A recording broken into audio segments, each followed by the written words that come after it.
students, welcome back to our class. Today in this class, the most important history chapter era of Gandhi and national movement lesson ಬಗ್ಗೆ discuss ಮಾಡೋಣ.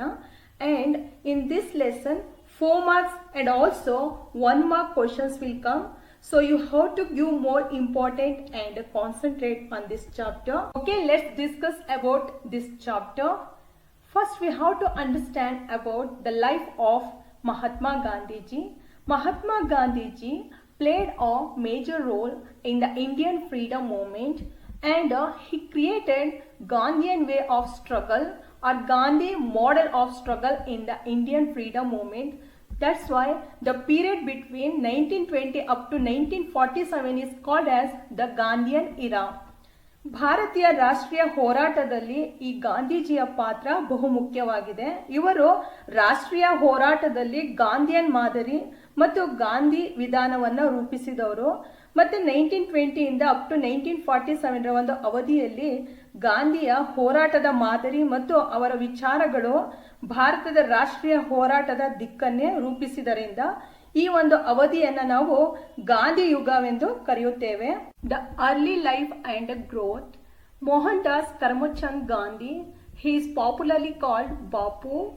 He born on October 2nd in the year 1869 in Porabandar, and it is present day Gujarat's Kathiawar district. Karamchand Gandhi was his father, and Karamchand Gandhi was diwan of Rajkot state, Rajkot ಸಂಸ್ಥಾನದ ದಿವಾನರಾಗಿದ್ದರು. ಮತ್ತು Putlibai was his mother and she influenced Gandhi on moral values. Putlibai ಅವರು ಗಾಂಧೀಜಿಯವರ ಮೇಲೆ ಹೆಚ್ಚು ನೈತಿಕ ಪ್ರಭಾವವನ್ನು ಬೀರಿದ್ದರು. After he completing his basic education at Porbandar, later he went to England in the year 1888 for law education, and also he completed his bar at law. Then he returned to India. After that he went to Natal of South Africa to represent Dada Abdullah and company in the year 1893.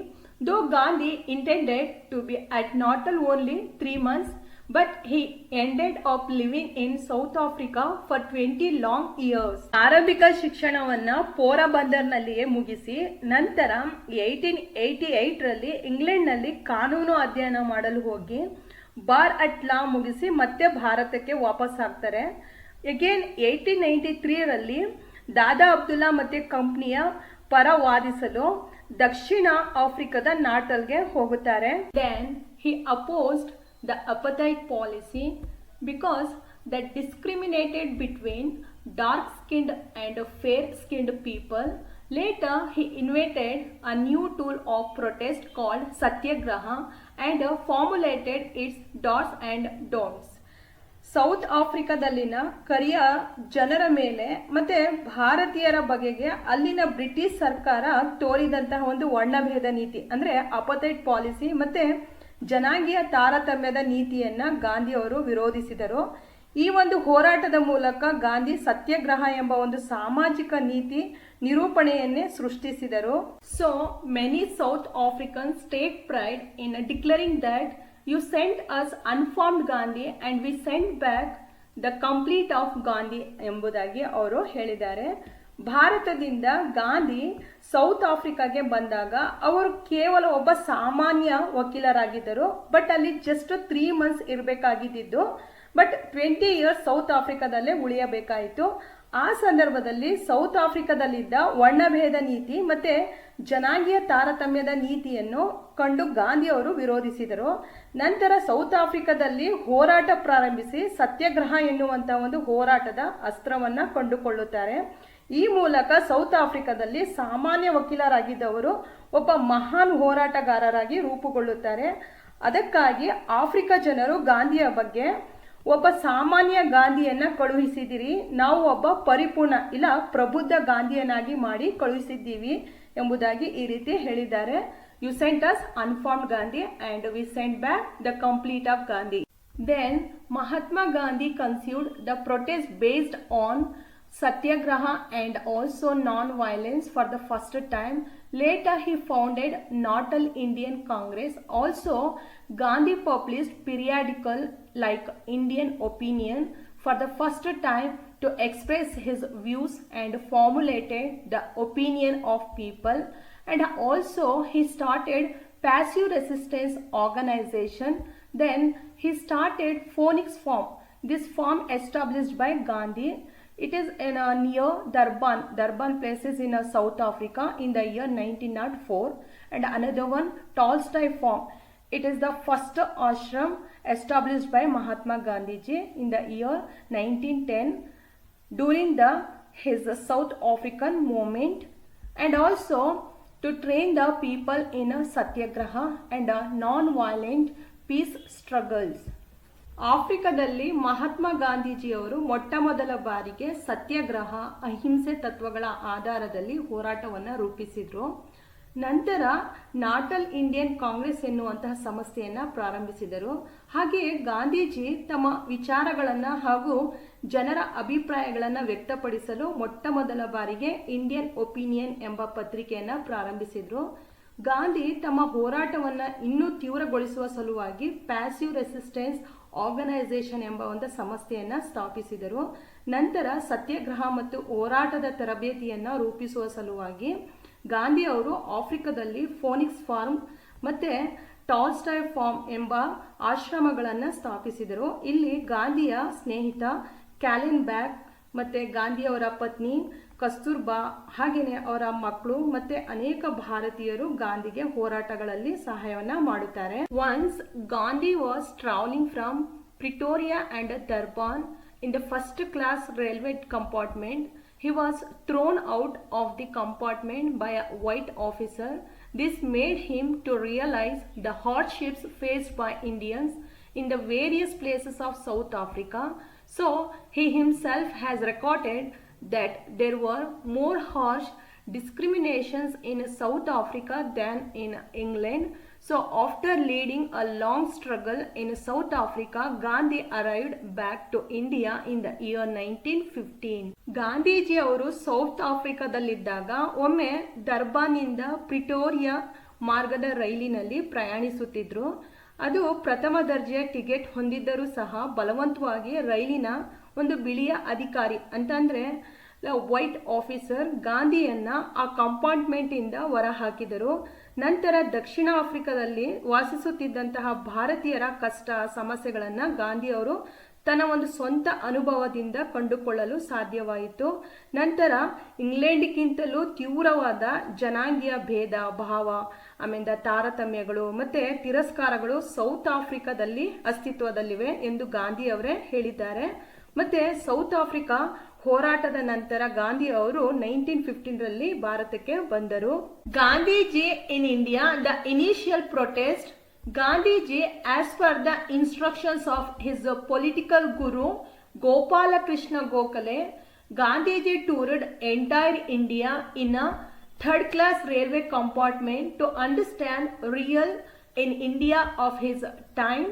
So ಗಾಂಧೀಜಿಯವರ ಮಾರ್ಗದರ್ಶಕ ಹಾಗೂ ರಾಜಕೀಯ ಗುರುಗಳಾದಂತಹ ಗೋಪಾಲಕೃಷ್ಣ ಗೋಖಲೆಯವರ ಮಾರ್ಗದರ್ಶನದಂತೆ ಆಗಿನ ಭಾರತದ ಜನರ ಬದುಕಾಗಿರ್ಬೋದು ಮತ್ತೆ ಕಷ್ಟಗಳು, ಜನರ ಜೀವನ ಮಟ್ಟ ಮತ್ತೆ ಸಮಾಜ ಹಾಗೂ ಸಾಮಾಜಿಕ ಸಮಸ್ಯೆಗಳನ್ನು ತಿಳಿಯಲು ಮೂರನೇ ದರ್ಜೆಯ bogie means third class railway compartment ನಲ್ಲಿ ಭಾರತದ ಪ್ರವಾಸವನ್ನ ಮಾಡಿದರು. Later Mahatma Gandhiji gave an institutional shape to his struggles by establishing Sabarmati Ashrama at Ahmedabad, Gujarat in 1916.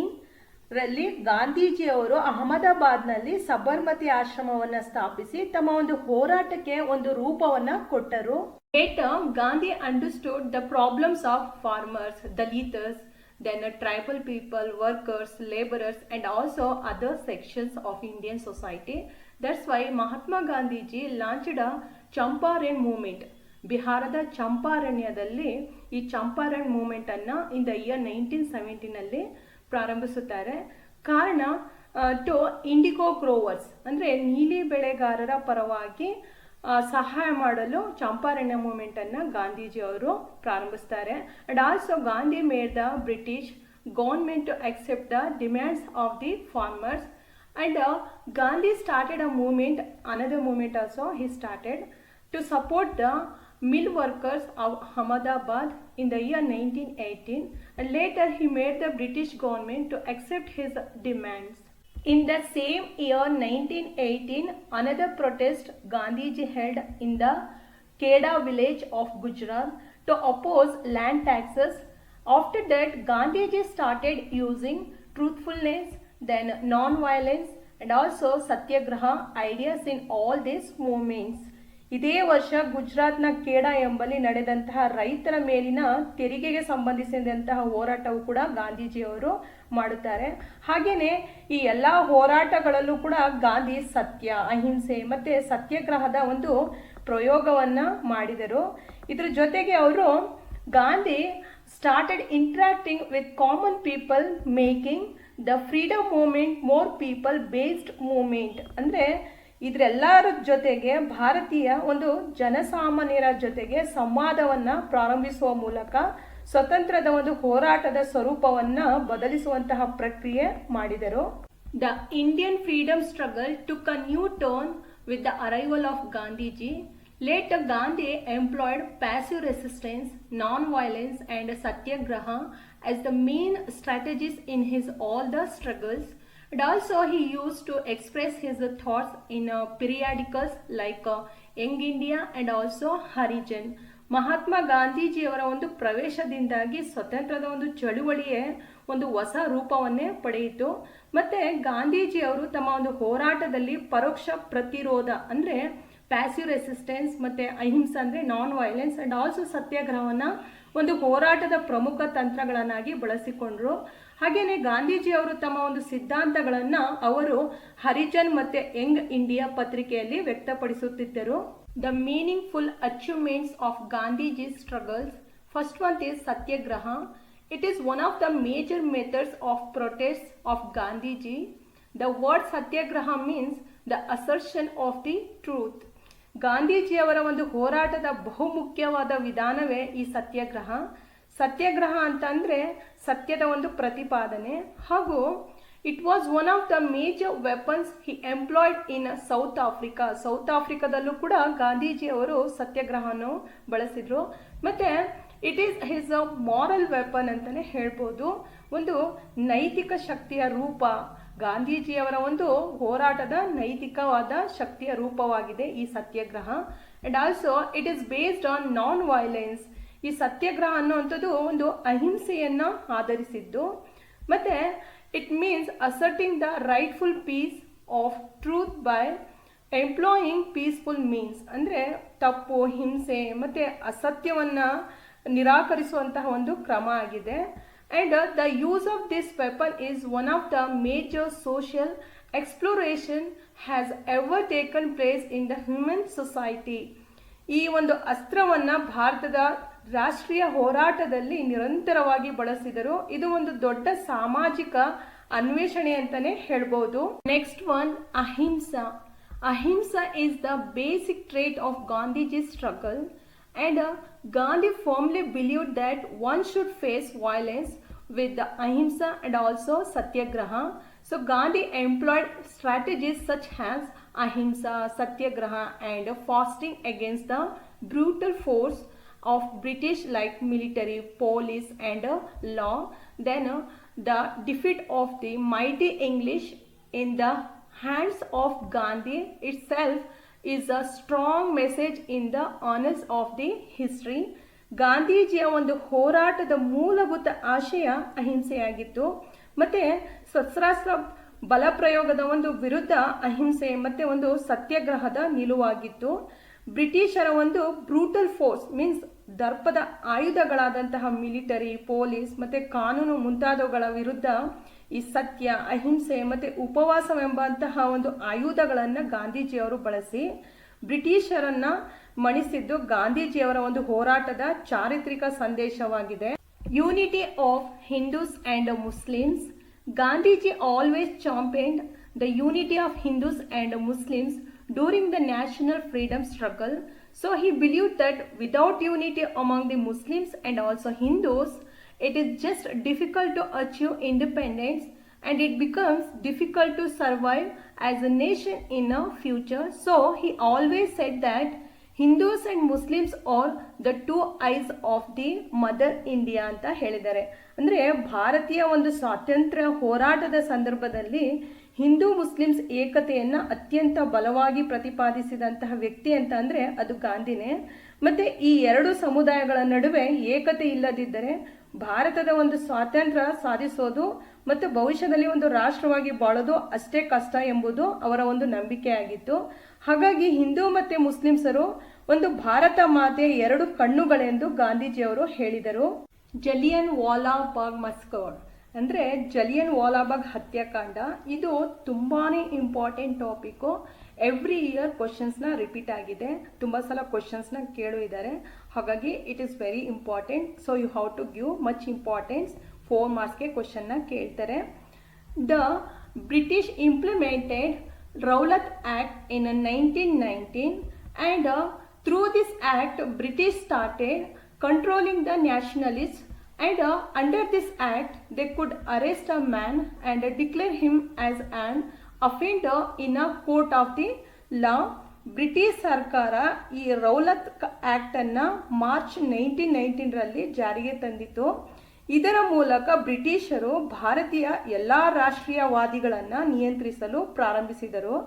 ಈ ಒಂದು ಕಾಯ್ದೆಯ ಪ್ರಕಾರ ಯಾವುದೇ ವ್ಯಕ್ತಿಯನ್ನ ವಿಚಾರಣೆ ಇಲ್ಲದೆ ಬಂಧಿಸಿ ಅವರನ್ನ ಕೋರ್ಟ್ನ ಮೂಲಕ ಅಪರಾಧಿ ಎಂದು ನಿರ್ಣಯಿಸಿ ಅವರಿಗೆ ಶಿಕ್ಷೆಯನ್ನು ವಿಧಿಸಬಹುದಿತ್ತು. This Rowlatt Act snatched away rights of the people to assemble for a meeting, making associations and the free right of expression from the people. And so Gandhi formed an association called Satyagraha Sabha to oppose strongly to this Rowlatt Act. So by utilizing numerous political methods like huge publics, the marches and meets along boycotts, the act was strongly opposed by Indians. So the British government decided to defeat the agitations against Rowlatt Act. ಈ Rowlatt act ಪ್ರಕಾರ ಭಾರತೀಯ ಸ್ವತಂತ್ರ ಹೋರಾಟಗಾರರು ಸಭೆ ಸೇರುವುದಾಗಲಿ, ಸಂಘಟನೆಗಳನ್ನ ಮಾಡುವುದಾಗಲಿ ಮತ್ತು ಮುಕ್ತವಾಗಿ ಅಭಿವ್ಯಕ್ತಿಸುವಂತಹ ಸ್ವತಂತ್ರವನ್ನು ಕಿತ್ತುಕೊಂಡಿತ್ತು. ಹಾಗಾಗಿ ಗಾಂಧಿ ಅವರು ಇದನ್ನು ಪ್ರತಿಭಟಿಸುವ ಸಲುವಾಗಿ ಸತ್ಯಾಗ್ರಹ ಸಭಾ ಎನ್ನುವಂತಹ ಒಂದು ಸಂಸ್ಥೆಯನ್ನು ಸ್ಥಾಪಿಸಿ ಹೋರಾಟವನ್ನು ಆರಂಭಿಸಿದರು. ನಂತರ ಬೃಹತ್ ಸಭೆ, ಮೆರವಣಿಗೆಗಳು, ಬಹಿಷ್ಕಾರ ಮುಂತಾದ ರಾಜಕೀಯ ಕಾರ್ಯವಿಧಾನಗಳನ್ನು ಇದರ ಮೂಲಕ ಕೈಗೊಳ್ಳಲಾಯಿತು. Gandhiji had called for one day hartal ಅಂತಂದ್ರೆ ಮುಷ್ಕರ. ಆನ್ ಏಪ್ರಿಲ್ 6, 1919ರಲ್ಲಿ doctor Fakhruddin and doctor Satyapal and other leaders were arrested in Punjab.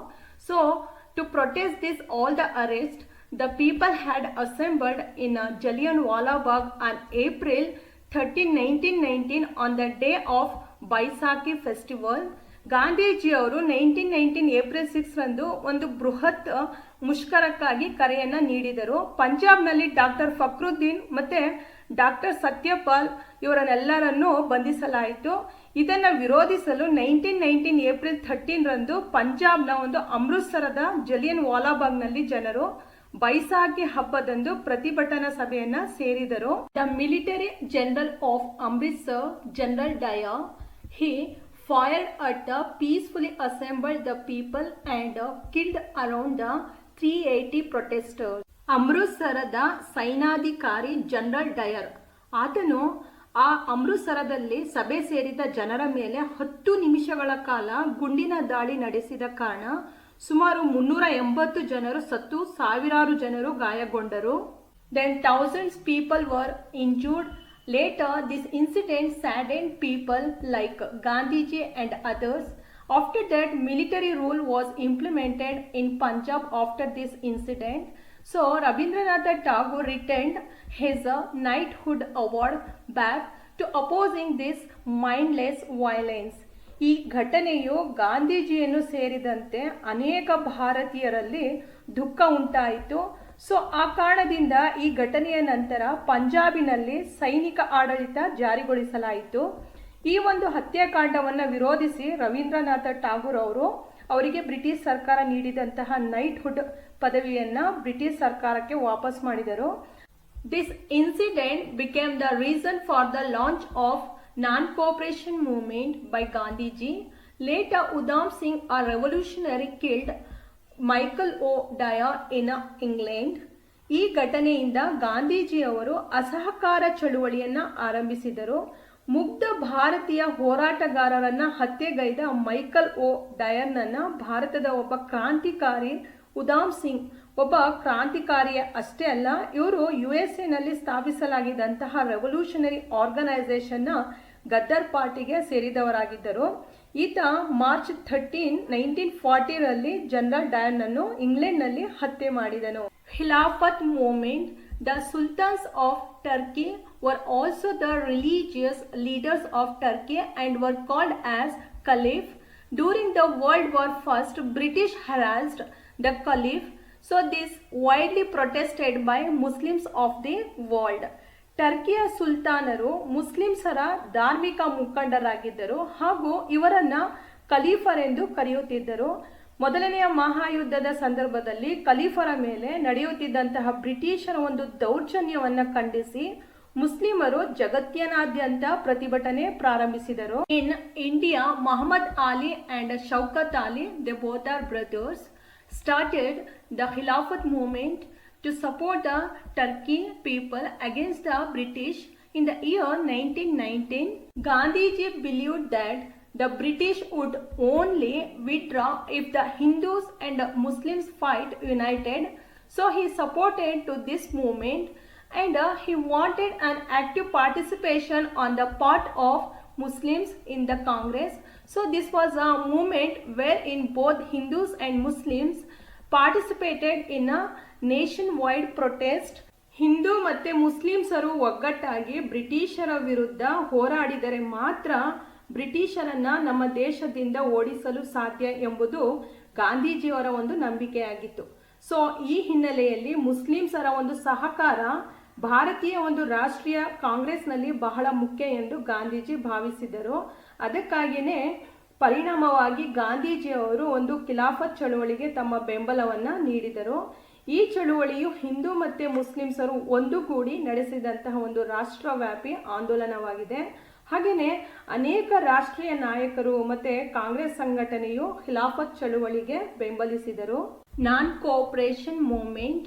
The Congress passed a resolution to hold non-cooperation movement in its special national convention held in Calcutta on September 4, 1920 ರಲ್ಲಿ ಭಾರತೀಯ ರಾಷ್ಟ್ರೀಯ ಕಾಂಗ್ರೆಸ್ ಕಲ್ಕತ್ತಾದ ಒಂದು ವಿಶೇಷ ಅಧಿವೇಶನದಲ್ಲಿ ಅಸಹಕಾರ ಚಳುವಳಿಯನ್ನು ಪ್ರಾರಂಭಿಸಲು ನಿರ್ಧರಿಸಿತು.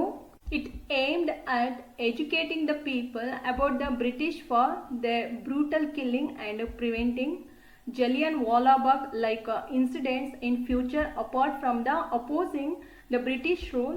So apart from withdrawing Rowlatt Act, they wanted to reforms in the political system which would lead to complete the ಸ್ವರಾಜ್ಯ. ಈ ಚಳುವಳಿಯ ಮುಖ್ಯ ಉದ್ದೇಶ ಅಹಿಂಸೆಯ ಮೂಲಕ ಸ್ವರಾಜ್ಯವನ್ನು ಗಳಿಸುವಂಥದ್ದು ಮತ್ತು ಬ್ರಿಟಿಷರ ಒಂದು ಆಡಳಿತದ ವಿಕೃತ ಸ್ವರೂಪವನ್ನು ಎಲ್ಲ ಜನರಿಗೂ ಪರಿಚಯಿಸೋದು. ಹಾಗೆಯೇ ಮುಖ್ಯವಾಗಿ ಜಲಿಯನ್ ವಾಲಾಬಾಗ್ ಹತ್ಯಾಕಾಂಡದಂತಹ ಘಟನೆಗಳು ಮತ್ತೆ ನಡೆಯದಂತೆ ವಿರೋಧಿಸೋದು ಮತ್ತು ಬ್ರಿಟಿಷರ ಒಂದು ಆಡಳಿತವನ್ನು ಸಂಪೂರ್ಣ ವಿರೋಧಿಸೋದು ಇವೆಲ್ಲವೂ ಪ್ರಮುಖ ಗುರಿಯಾಗಿತ್ತು. ಹಾಗೆಯೇ ರೌಲತ್ ಕಾಯ್ದೆಯನ್ನು ಬ್ರಿಟಿಷ್ ಸರ್ಕಾರ ಹಿಂತೆಗೆದುಕೊಳ್ಳೋದು ಮತ್ತೆ ಹೊಸ ರಾಜಕೀಯ ಸುಧಾರಣೆಗಳನ್ನು ಜಾರಿಗೊಳಿಸುವ ಮೂಲಕ ಒಂದು ಸಂಪೂರ್ಣವಾದ ಮತ್ತು ಸ್ವರಾಜ್ಯವನ್ನ ಭಾರತಕ್ಕೆ ನೀಡಬೇಕೆಂಬುದು ಪ್ರಮುಖ ಬೇಡಿಕೆಯಾಗಿತ್ತು. ಹಾಗಾಗಿ ಈ ಅಸಹಕಾರ ಚಳುವಳಿಯು ಪ್ರಾರಂಭವಾಯಿತು. The main programmes of non cooperation movement. This is very important topic for 4 marks question will come. This is a repeated question also, so you have to note all the important points and also concentrate on this topic. The first point is boycotting schools, colleges and courts. ಶಾಲಾ ಕಾಲೇಜುಗಳನ್ನು ಮತ್ತು ನ್ಯಾಯಾಲಯಗಳನ್ನು ಬಹಿಷ್ಕರಿಸೋದು. Boycotting elections to regional legislative bodies held according to the 1919 act ಕಾಯ್ದೆ ಅನ್ವಯ ಪ್ರಾಂತೀಯ ಶಾಸನ ಸಭೆಗಳಿಗೆ ನಡೆಯುವಂತಹ ಚುನಾವಣೆಯನ್ನು ಬಹಿಷ್ಕರಿಸೋದು. Returning all the honours and medals given by the ಬ್ರಿಟಿಷರು ನೀಡಿರುವಂತಹ ಗೌರವ ಪದವಿಗಳನ್ನು ಮತ್ತು ಸ್ಥಾನಗಳನ್ನು ವಾಪಸ್ ಮಾಡುವುದು. nominated members to the local bodies resigning from their memberships. ಸ್ಥಳೀಯ ಸಭೆಗಳಿಗೆ ನಾಮನಿರ್ದೇಶನಗೊಂಡಂತಹ ಸದಸ್ಯರು ರಾಜೀನಾಮೆಯನ್ನು ನೀಡೋದು. And boycotting all the government functions, ಯಾವುದೇ ಸರ್ಕಾರಿ ಕಾರ್ಯಕ್ರಮಗಳಲ್ಲಿ ಭಾಗವಹಿಸದೆ ಬಹಿಷ್ಕರಿಸೋದು. ಬೈಕಾಟಿಂಗ್ ಆಲ್ ಫಾರಿನ್ ಗೂಡ್ಸ್, ವಿದೇಶಿ ವಸ್ತುಗಳನ್ನು ಬಹಿಷ್ಕರಿಸೋದು. And also the non cooperation movement aimed at, non cooperation ಮೂವ್ಮೆಂಟ್ನ ಇನ್ನೂ ಕೆಲವು ಕಾರ್ಯಯೋಜನೆಗಳನ್ನು ನಾವು ನೋಡ್ಬೋದು. That is encouraging the activities of handlooms and the production of khadi, then open national schools and achieving unity among the Muslims and Hindus, eradicating untouchability and uplifting the women by empowering them. The major developments that took place during the non-cooperation movement. ಈ non cooperation ಮೂವ್ಮೆಂಟ್ನ programmes and developments, all points important, so you have to concentrate on this topic. 4 marks ke question na keltare. The first point is, many senior lawyers like Deshabandhu, Chittaranjan Das avaru, Motilal Nehru and Rajendra Prasad ಇವರೆಲ್ಲರೂ ಹಿರಿಯ ವಕೀಲರಾಗಿದ್ರು. ತಮ್ಮ ಒಂದು ವಕೀಲ ವೃತ್ತಿಯನ್ನು ಬಿಡುತ್ತಾರೆ. and students boycotted schools and colleges, ವಿದ್ಯಾರ್ಥಿಗಳು ಶಾಲಾ ಕಾಲೇಜುಗಳನ್ನು ತೊರೆದರು. and Congress boycotted the elections for regional bodies which were held under the 1919 Act by not naming any candidates for the elections. ಅಭ್ಯರ್ಥಿಗಳನ್ನು ಚುನಾವಣೆಗೆ ನಿಲ್ಲಿಸದೆ ಕಾಂಗ್ರೆಸ್ 1919 ಕಾಯ್ದೆಯ ಅಡಿಯಲ್ಲಿ ಪ್ರಾಂತ್ಯಗಳಿಗೆ ನಡೆದಂತಹ ಚುನಾವಣೆಯನ್ನು ಕೂಡ ಬಹಿಷ್ಕರಿಸಿದರು. Many national institutions like Kashi ವಿದ್ಯಾಪೀಠ, ಗುಜರಾತ್ ವಿದ್ಯಾಪೀಠ, ಬಿಹಾರ್ ವಿದ್ಯಾಪೀಠ ಮತ್ತು ಜಾಮಿಯಾ ಮಿಲಿಯಾ ಇಸ್ಲಾಮಿಯಾ ರಾಷ್ಟ್ರೀಯ ವಿದ್ಯಾಲಯಗಳನ್ನು ಕೂಡ ಸ್ಥಾಪಿಸಲಾಯಿತು.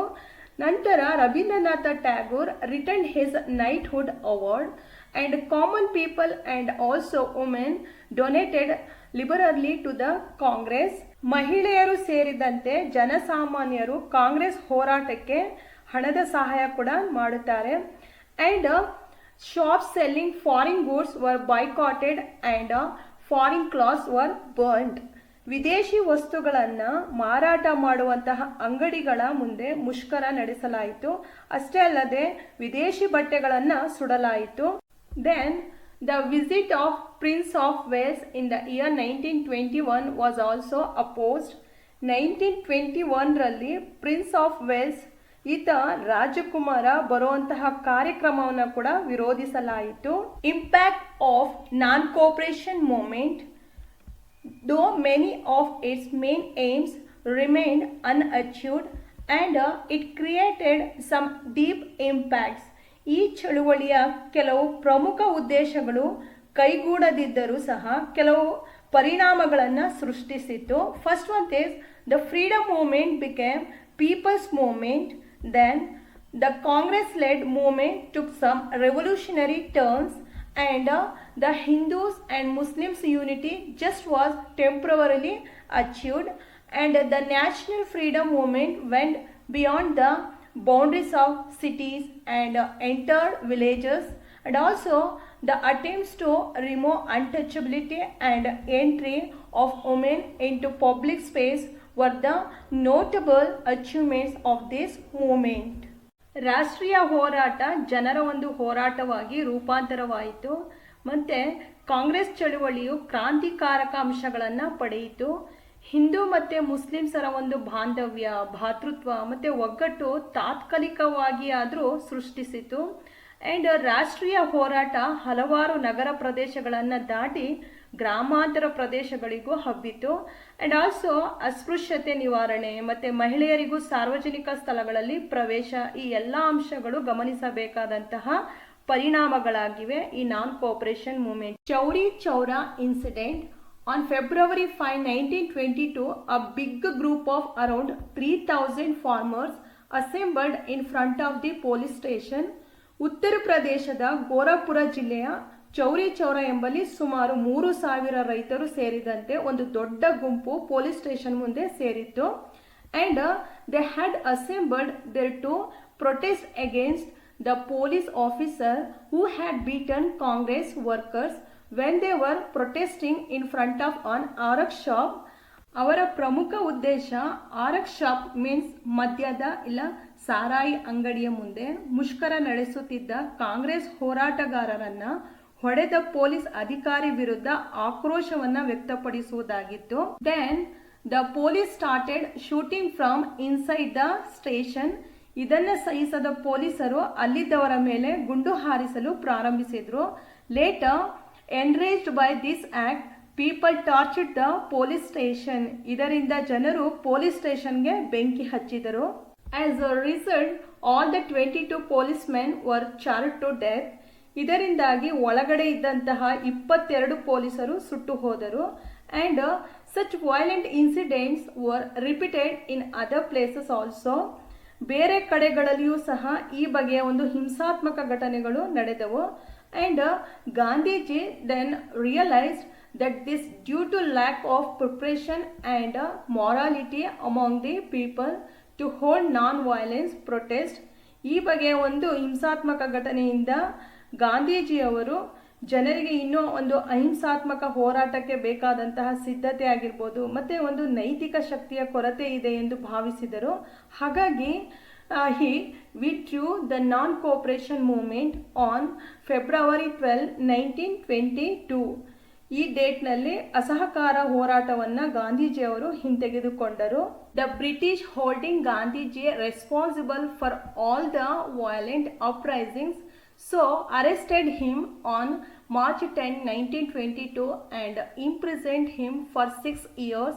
ಗಾಂಧೀಜಿಯವರೇ ಜನರನ್ನ ಪ್ರಚೋದಿಸುತ್ತಿದ್ದಾರೆ ಎನ್ನುವಂತಹ ಆರೋಪದಡಿಯಲ್ಲಿ ಬ್ರಿಟಿಷ್ ಮಾರ್ಚ್ 10, 1922 ರಲ್ಲಿ ಬಂಧಿಸಿ 6 ವರ್ಷಗಳ ಜೈಲು ಶಿಕ್ಷೆ ನೀಡಲಾಯಿತು.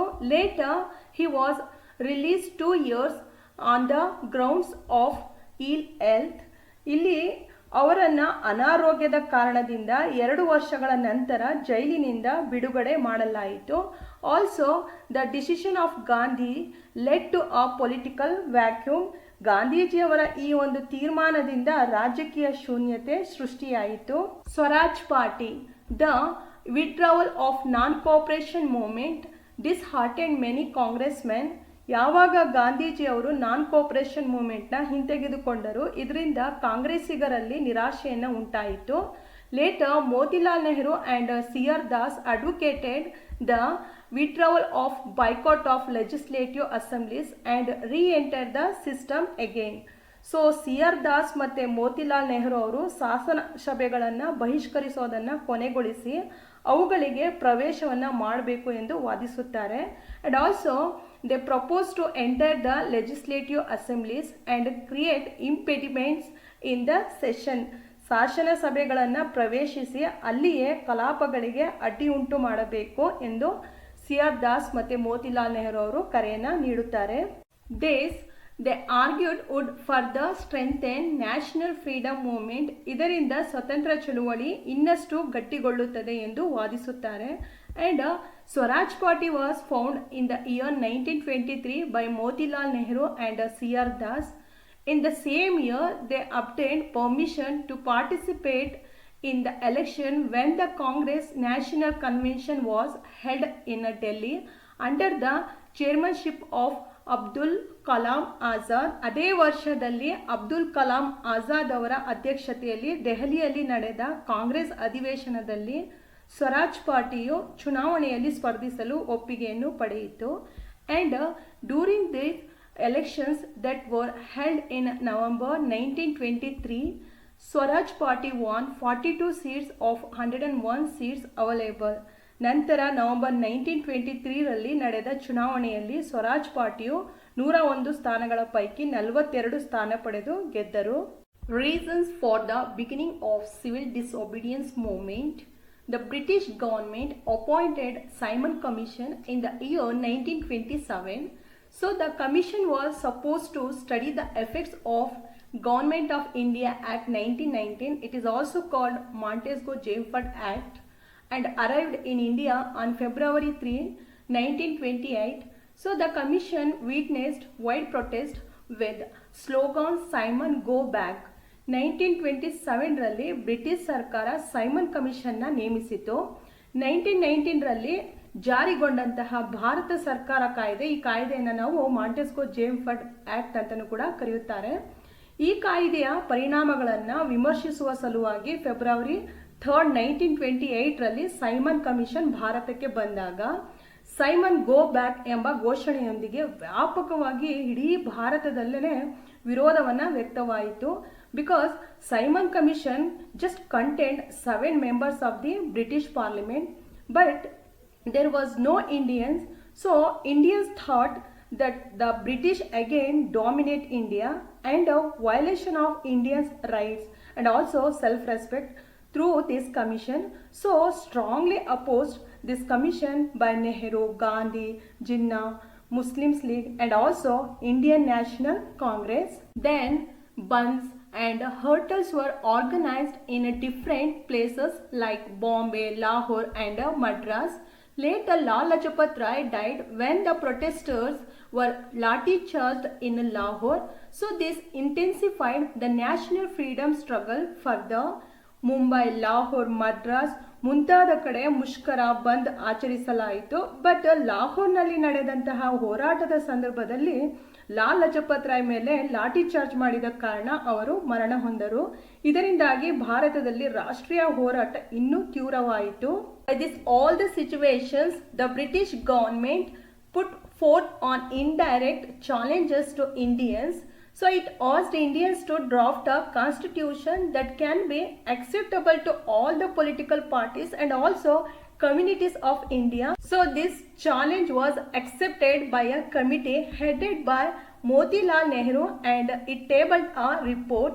So even Gandhi also appreciated the work done by Nehru committee. ಈ ಎಲ್ಲ ಸನ್ನಿವೇಶಗಳ ನಂತರ ಬ್ರಿಟಿಷ್ ಸರ್ಕಾರ ಭಾರತೀಯರಿಗೆ ಒಂದು ಡೈರೆಕ್ಟ್ ಚಾಲೆಂಜ್ ಅನ್ನ ನೀಡುತ್ತೆ.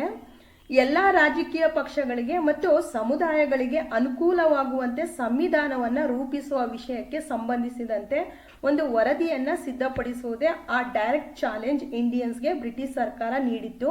ಈ ಹಿನ್ನೆಲೆಯಲ್ಲಿ 1928ರಲ್ಲಿ ಮೋತಿಲಾಲ್ ನೆಹರು ಅವರ ಒಂದು ಅಧ್ಯಕ್ಷತೆಯಲ್ಲಿ ಒಂದು ಸಮಿತಿ ರಚನೆಗೊಂಡು ಮತ್ತು ನೆಹರು ವರದಿ ಸಿದ್ಧಗೊಂಡಿತ್ತು.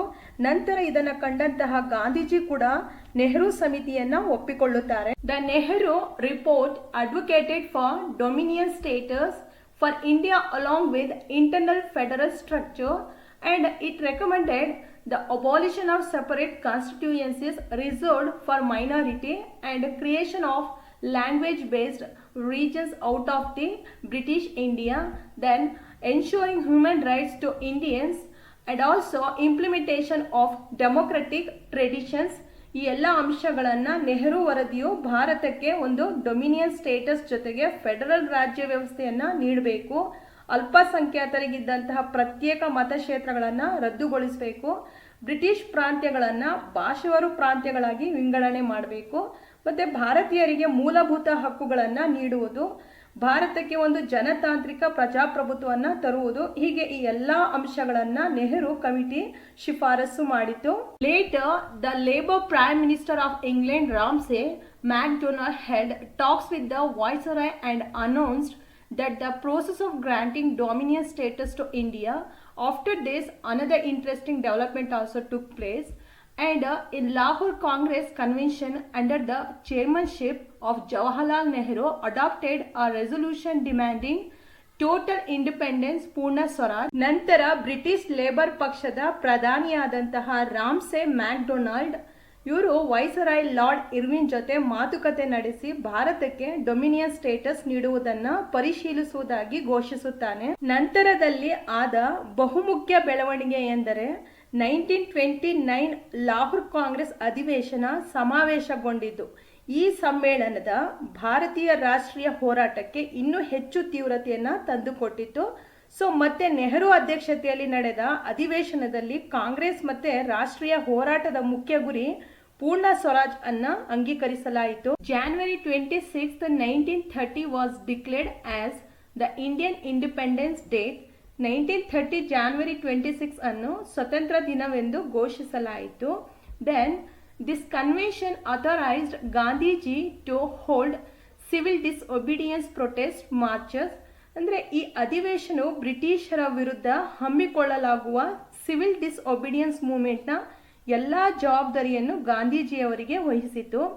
Then in order to mark the historical importance of this session, the constitution of India was adopted on January 26, 1950.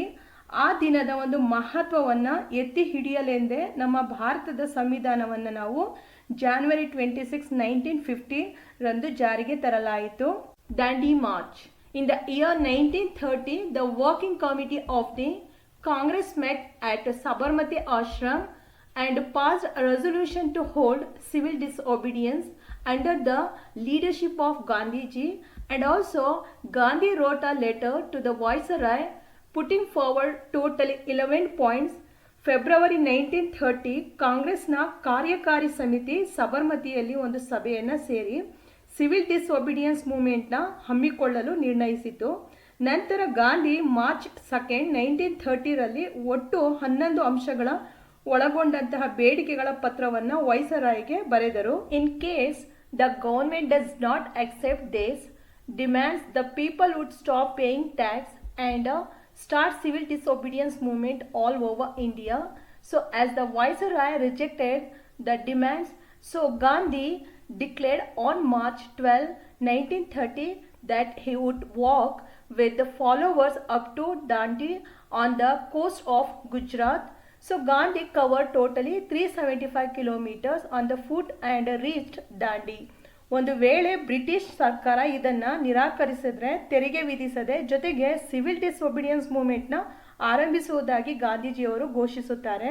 ನಂತರ ವೈಸರಾಯ್ ಈ ಪತ್ರದಲ್ಲಿದ್ದಂತಹ ಎಲ್ಲ ಬೇಡಿಕೆಗಳನ್ನು ತಿರಸ್ಕರಿಸಿದ ಕಾರಣದಿಂದ 1930 ಮಾರ್ಚ್ 12 ರಂದು ಸಬರ್ಮತಿ ಆಶ್ರಮದಿಂದ ಗುಜರಾತ್ನ ದಂಡಿಯವರೆಗೂ ಕೂಡ ಟೋಟಲ್ 375 ಕಿಲೋಮೀಟರ್ ದೂರವನ್ನು ಆಕ್ರಮಿಸಿತು.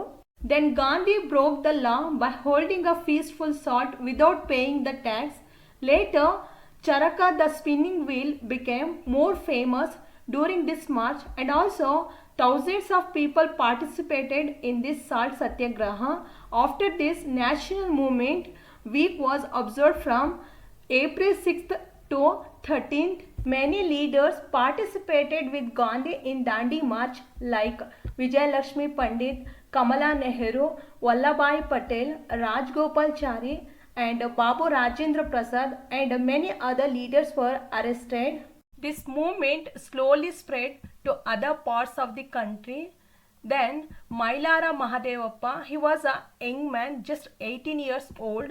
He also participated in the group that marched from Sabarmati to Dandi. Karnataka Congress committee ಕೂಡ R.R. ದಿವಾಕರ್, ಗೌಜ್ಲಕ್ಕಿ ಹನುಮಂತರಾಯರು, ಗಂಗಾಧರ್ ದೇಶಪಾಂಡೆ, ಹಾರ್ಡಿಂಕರ್ ಮಂಜಪ್ಪ ಮತ್ತು ಕರುನಾಡು ಸದಾಶಿವರಾಯ ಇವರೆಲ್ಲರನ್ನ ಒಳಗೊಂಡಂತೆ ಸತ್ಯಾಗ್ರಹ ಸಮಿತಿಯನ್ನು ಪ್ರಾರಂಭಿಸಿ ಕಾರವಾರ ಜಿಲ್ಲೆಯ ಅಂಕೋಲಾ ತಾಲೂಕಿನಲ್ಲಿ ಉಪ್ಪಿನ ಸತ್ಯಾಗ್ರಹ ಅಂದರೆ ಸಾಲ್ಟ್ ಸತ್ಯಾಗ್ರಹ ಅದರ್ವೈಸ್ ದಾಂಡಿ ಮಾರ್ಚನ್ನು ಪ್ರಾರಂಭಿಸಿತು. Okay students, we have to stop our class and we continue this lesson in the next class. Till then, take care.